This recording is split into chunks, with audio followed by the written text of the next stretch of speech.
সংখ্যা পদ্ধতির রূপান্তরের এই প্রশ্নটা তোমরা পারবা কিনা দেখো। সংখ্যা পদ্ধতির রূপান্তরের ব্যতিক্রম সৃজনশীল 6 ভিত্তিক সংখ্যা পদ্ধতি থেকে রূপান্তর করতে বলছে 5 ভিত্তিক সংখ্যা পদ্ধতি। অনেকে এই প্রশ্নটা একেবারে নতুন, মাত্র প্রথম দেখতেছ। আমি জানি 95% বাচ্চারা এই সৃজনশীলটা দেখলে বলবে এটা আবার কি। এই কঠিন জিনিসটাই খুব সহজভাবে শেখায় দিচ্ছি। তোমরা জানো যে 23 সালের পর থেকে এই জিনিসগুলো, এই ধরনের প্রশ্ন কিন্তু পরীক্ষায় আসে। বিশেষ করে ক্যান্টনমেন্ট কলেজগুলো এই ধরনের প্রশ্ন করে যে 6 ভিত্তিক সংখ্যা পদ্ধতি থেকে রূপান্তর করতে বলছে 5 ভিত্তিক সংখ্যা পদ্ধতি। আমরা তো রূপান্তরের অঙ্ক করছিলাম টোটাল 12টা, তার মধ্যে 2 ভিত্তিক ছিল, 8 ভিত্তিক ছিল, 10 ভিত্তিক ছিল, 16 ভিত্তিক ছিল। আমরা অন্য যে কোনো থেকে ডেসিমেলে রূপান্তর করতে পারি, মানে 10 ভিত্তিকে রূপান্তর করতে পারি।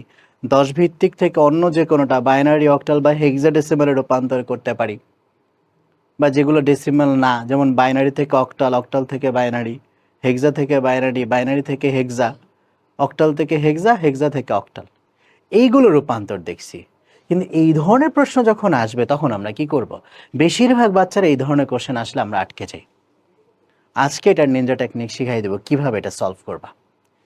এইটা দেখার আগে আমাদের আর একটা কোশ্চেন দেখতে হবে, সেটা হচ্ছে এই প্রশ্নটা। তুমি যদি এই প্রশ্নটা বুঝতে পারো তাহলে তার পরেরটা একেবারে ইজি। চলো আমরা একটু দেখি। এটা হচ্ছে নতুন সংখ্যা পদ্ধতির রূপান্তর।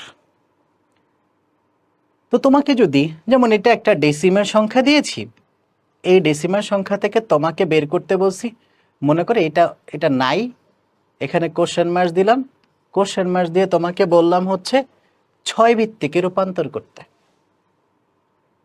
কত ভিত্তিকে রূপান্তর করতে বলছি? কোশ্চেন মনে করে উত্তর নাই কিন্তু, হ্যাঁ, কোশ্চেন মার্ক দিয়ে বললাম 6 ভিত্তিকে রূপান্তর করো। তো অনেকে তো আটকে যাচ্ছে, অনেকে প্রথম দেখতেছি 6 ভিত্তিক, এটা আবার কি? দেখো তোমরা 2 ভিত্তিক পড়ছো, তোমাদের পরীক্ষায় খ নাম্বারে কোশ্চেনের জন্য কিন্তু আসবে পরীক্ষায় এই ধরনের প্রশ্ন আসে। 5 ভিত্তিক সংখ্যা পদ্ধতি কি ব্যাখ্যা করো, 3 ভিত্তিক সংখ্যা পদ্ধতি কি ব্যাখ্যা করো, বুঝছো? 7 ভিত্তিক সংখ্যা পদ্ধতি, 6 ভিত্তিক সংখ্যা পদ্ধতি, 9 ভিত্তিক সংখ্যা পদ্ধতি আসতেই পারে। তো এখানে তোমাকে 6 ভিত্তিক সংখ্যা পদ্ধতিতে রূপান্তর করতে বলছে। তো তুমি যখন ডেসিমেল থেকে 6 ভিত্তিকে বানাবা, এরকম অঙ্ক কি কখনো করছো? করো নাই। তো তোমার প্রথম কাজ কি হবে জানো? ডেসিমেল থেকে, ওই যে আমরা চার্ট শিখেছিলাম, ডেসিমেল থেকে তুমি অন্য যে কোনোটাই বানাও না কেন, ডেসিমেল ফার্স্টে থাকলে আমরা ভাগ করে করে করতাম। তো এখানে কোন নিয়মটা অবলম্বন করব, অ্যাপ্লাই করব ওই ভাগের নিয়মটাই। নর্মালি ডেসিমেল থেকে যখন তুমি বাইনারি করতা, বাইনারি করলে কত দিয়ে ভাগ করতা বলো? 2 দিয়ে ভাগ করতা। অক্টাল করলে কত দিয়ে ভাগ করতা? 8 দিয়ে ভাগ করতা। হেক্সা বললে কত দিয়ে ভাগ করতা? 16 দিয়ে ভাগ করতা। এখন ওই একই জায়গায় তোমাকে বলছে 6 ভিত্তিক সংখ্যা পদ্ধতি রূপান্তর করতে, তার মানে তুমি 6 দিয়ে ভাগ করবা। কত দিয়ে ভাগ করবা? 6 দিয়ে ভাগ করবা। সবাই এবার ক্যালকুলেটর ধরো। এই ধরনের কোশ্চেন আসলে একটু ঝামেলা হয়ে যায় কিন্তু, হ্যাঁ। ক্যালকুলেটর ধরো। আমি আমার ক্যালকুলেটরটা নিচ্ছি, মোবাইলের ক্যালকুলেটরটাই বের করি। যদিও মুখে মুখে করা যায়, তারপর আমরা ক্যালকুলেটর দিয়ে শেখাচ্ছি যাতে তোমার যাতে ভুল না হয়। দেখো, আমরা প্রথমে এই 70কে 6 দিয়ে ভাগ করব। কোশ্চেনে দিচ্ছি 70, তাই না? 70কে কত দিয়ে ভাগ করব? 6 দিয়ে। যদিও মুখে মুখে করা যায়, তারপরে ক্যালকুলেটরে বলতেছি কারণ কাহিনী আছে এর জন্য। তো তুমি 70 ভাগ 6 দিবা। দেখো তো 11 পয়েন্ট লাখ লাখ কোটি কোটি 66667 আসছে না? এর আগের রূপান্তরগুলোর মধ্যে তোমরা কি করতা? এই যে পূর্ণ সংখ্যাটাকে এখানে লিখতা, এই যে এখানে লিখতাম, তাই তো? এবং দশমিক যুক্ত যেটা পাইতাম, দশমিক যুক্ত বড় জোর 3 ঘর 4 ঘর পর্যন্ত পাইতাম, কিন্তু এখানে দেখো তো লাখ লাখ কোটি কোটি নাম্বার না। তখন তুমি কি করবা? এটা শেখাচ্ছি ব্যতিক্রমের জন্যই, তুমি ক্যালকুলেটর খুব মনোযোগ দিবা। হ্যাঁ, তো তুমি এখন কি করতা, এখানে লাখ লাখ কোটি কোটি, এখন কি বসে বসে সব লিখবা? না, ওইটা করবা না। কিভাবে করবা একটু বলে দিচ্ছি। তুমি তো প্রথমে এটা দিয়ে এটাকে ভাগ করছো, ভাগ করলে 11 পয়েন্ট সামথিং আসলো, সামথিং অনেকগুলো থাকুক দেখার বিষয় না। এই নিয়মটা তুমি আমাদের এর আগে যখন করাইছিলাম তো ওই সিস্টেমে অ্যাপ্লাই করলে হয়ে যাবে, তাহলে তোমার ব্যতিক্রমগুলো সহ হয়ে যাবে। মনোযোগ দাও। হ্যাঁ, তাহলে আমরা কি করছি, এই যে 11 পয়েন্ট যা সামথিং পেলাম, দেখো এখানে অনেকগুলো ছয় ছয় ছয়, লাস্টে 7 কোটি কোটি 6। এখন তুমি পরীক্ষা হলে বসে আমরা কি করতাম বলো, 11 লিখতাম আর 0.6666 এরকম পুরোটা লেখা এটার সাথে গুণ দিতাম, তাহলে আমার রিমাইন্ডার পাইতাম। কিন্তু এখন কি এতগুলো 6 এতগুলো 7 লেখার সময় আছে? তখন তুমি কি করবা জানো, যে পূর্ণ সংখ্যাটা তুমি এখানে লিখছো, ক্যালকুলেটর থেকে তুমি ওই সংখ্যাটাকে মানে ওই পূর্ণ সংখ্যাটাকে মাইনাস করে দিবা। পূর্ণ সংখ্যাটাকে মাইনাস করে দিলে যে ঘটনাটা ঘটবে তোমার সামনে, কি হবে বলো তো, ওই যে 0.6666 মানে শুধুমাত্র দশমিক যুক্ত ওইটাই থাকবে। বুঝছো? ক্যালকুলেটর যদি ওই যে এরকম টাইপের হাফ টাফ এরকম টাইপের কোনো কিছু বা এরকম টাইপের থাকে না, ওই যে ডিভাইডেড বাই, তখন তুমি এসডি বাটন ক্লিক করে নিয়ে নিবা। বুঝছো? ওরকম আসতে পারে। তো তুমি এসডি বাটন ক্লিক করে এই যে পয়েন্ট যুক্ত ওই মানে এনে নিবা। তার মানে তোমার কষ্ট করে লেখা লাগতেছে না। দেখো এই যে দেখো এখানে, দেখো এখানে এই যে দেখো 0.666 লাখ লাখ কোটি কোটি 666 আসছে। তো তুমি এই মানের সাথে তুমি কি করবা, বেসকে গুণ করে দাও। বেস কত? 6, গুণ করে দাও, দেখো এই রিমাইন্ডারটাই কিন্তু পাওয়া যায়। বুঝতে পারছি কিনা বলো? আমি আবারও বলতেছি, তুমি এটা দিয়ে এটাকে ভাগ করছো, আগে কি করতা, ভাগ করলে পূর্ণ সংখ্যাটাকে এখানে লিখতা, দশমিক যুক্ত যেটা পাইছো ওটা দিয়ে বেসকে গুণ করতা। কিন্তু এখন দশমিক যুক্ত তো অনেক বড় মান পাইছো, পরীক্ষার হলে বসে বসে এতগুলো মান লিখবা না, দরকার নেই। তুমি কি করবা, যে পূর্ণ সংখ্যা পাইছো ওই পূর্ণ সংখ্যা এখানে লেখছো মানে, খাতায় লেখছো মানে, তোমার ক্যালকুলেটর থেকে মাইনাস করে দাও। আবার কোনটা মাইনাস করবা, শুধু পূর্ণ সংখ্যাকে মাইনাস করে দিবা। পূর্ণ সংখ্যাকে মাইনাস করলে কিন্তু তোমার পয়েন্ট যুক্ত ওই মানটাই থাকে। দেখো পয়েন্ট যুক্ত যে মানটা পাইছো ওই মানটার সাথে পরে বেসকে গুণ করে দাও, তোমার রিমাইন্ডার চলে আসবে। তুমি এর আগে আমরা যে অঙ্কগুলো করছি সবগুলো এই প্যাটার্ন এই সিস্টেম অ্যাপ্লাই করো, হয়ে যাবে। তাহলে তোমার এই যে যদি কখনো ব্যতিক্রম অঙ্ক আসে তখন তোমাদের ঝামেলা পড়তে হবে না। বুঝতে পারছো? তো ঠিক একইভাবে বাদবাকিগুলো তো তোমরা নিজেরাই করতে পারবা। ঠিক একইভাবে এরকম একটা প্রশ্ন কিন্তু তোমাদের কোনো একটা কলেজে এসেছিল। এরকম একটা প্রশ্ন তোমাকে বলছে যে শিক্ষক ক্লাসে এসে একটি সংখ্যা লিখলো 100।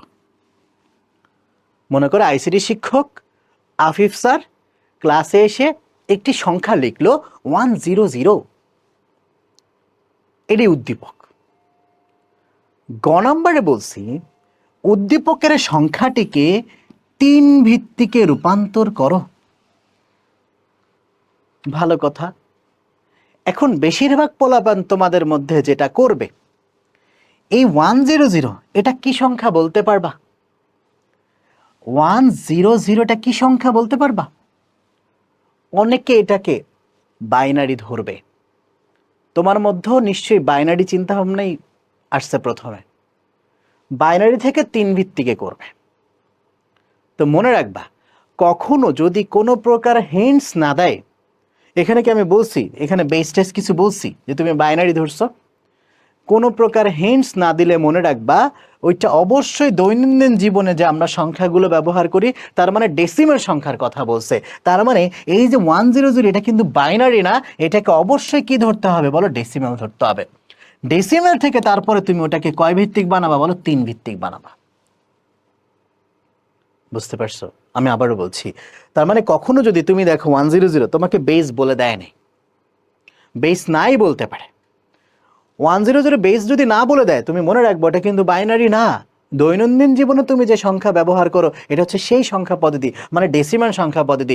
ডেসিমাল সংখ্যা পদ্ধতি থেকে তুমি তখন 3 ভিত্তিকে বানাবা, যেটা এটার এটা একই নিয়ম। এটাকে 6 দিয়ে ভাগ করছো, এখন 100কে কত দিয়ে ভাগ করবা, 3 দিয়ে ভাগ করো। দেখো 100কে 3 দিয়ে ভাগ করে একটু দেখো তো, 33 দশমিক লাখ লাখ কোটি কোটি 3 আসছে দেখো। তার মানে বুঝতে পারছো, তার মানে 33 লিখবা। খাতায় লেখা মানে ক্যালকুলেটর থেকে মাইনাস, তারপরে পয়েন্ট যুক্ত যেটা পাবো ওটার সাথে বেসকে গুণ করে দিবা, তোমার পূর্ণ সংখ্যা চলে আসবে। যেরকম করে ঠিক রিমাইন্ডারগুলো বের করবা। এটা হচ্ছে ব্যতিক্রম সৃজনশীলের মধ্যে তোমাদের আসলে এই ধরনের কোশ্চেন দিবে। এবং আফটার 2023 সালের পর থেকে বিভিন্ন কলেজ, সবগুলো বেশিরভাগ কলেজ কিন্তু এই টাইপের প্রশ্ন দেয়। ব্যতিক্রম সৃজনশীলগুলো তোমরা অনেকে প্র্যাকটিস করো না, আজকে শিখে নাও। ঠিক এইটা যদি তুমি বুঝতে পারো, এই যে একটু আগে তোমাকে যে প্রশ্নটা দেখালাম 6 থেকে 5 ভিত্তিক, এটাও তুমি পারবা। আমি সিস্টেম দেখাই দিচ্ছি, তোমরা প্র্যাকটিস করে উত্তর কত হয়েছে সেটা তোমরা কমেন্টে জানাবা। তুমি যখনই দেখবা এরকম টাইপের কোনো 13 অঙ্ক আসতেই পারে। 6 থেকে কত ভিত্তিকে বানাইতে বলছে বলো? 5 ভিত্তিক। এরকম অঙ্ক জীবনও করো নাই।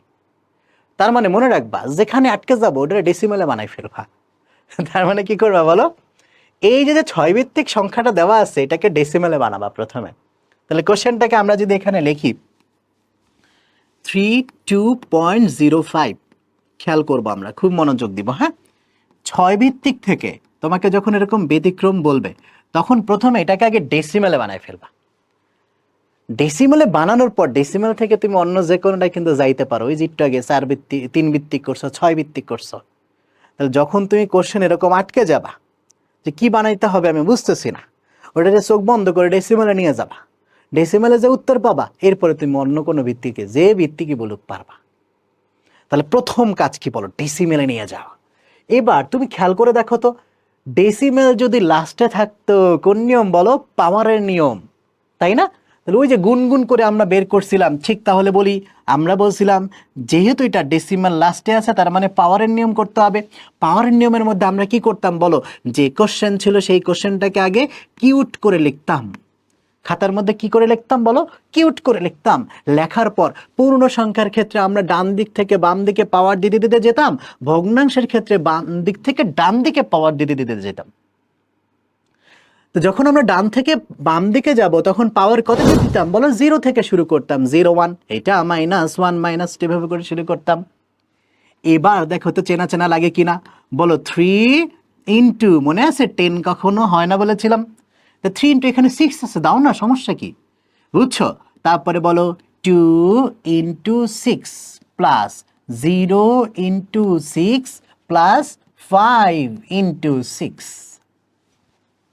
এবার বলো প্রথম 3 এর উপর পাওয়ার কত বলো? 1, এটাই বেসের উপর দিয়ে দাও।